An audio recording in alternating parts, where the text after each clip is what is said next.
নমস্কার বন্ধুরা, এই দেখো, তোমরা তো জানোই যে এখনই আমাদের এখানে জলের খুব কষ্ট। আমাদের বাড়িতে একটা রিংওয়াল আছে, সেটাই না অনেক কাদা মাটি জমেছিল, যার জন্য জল হচ্ছিল না।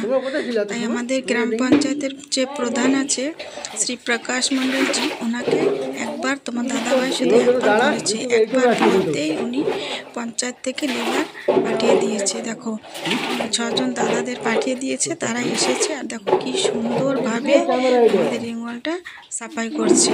নিচে যত মানে কাদা জমেছিল, সব কাদা ওনারা তুলে ফেলে দিচ্ছে। শুধু আমাদের এই রিংওয়ালটা না, আর মোট তোমার কমসে কম 10-15টা রিংওয়াল হবে আমাদের গ্রামে। ওনারা এইভাবে পঞ্চায়েত থেকে লোক পাঠিয়ে ওই দাদাভাই, আমাদের যিনি প্রধান দাদা, উনি এইভাবে সাফাই করে দিয়েছে। তো খুবই ভালো আমাদের গ্রামের প্রধান দাদা।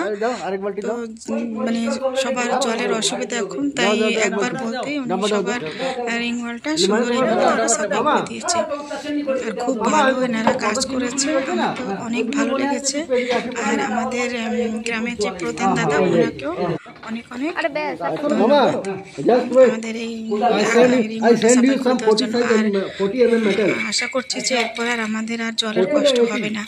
জলে না ভীষণ গন্ধ ছিল, অনেক দুর্গন্ধ ছিল, সেটা দিয়ে আমরা এতদিন কাজ করছিলাম। কি করবো বলো? তারপরে সবাইকে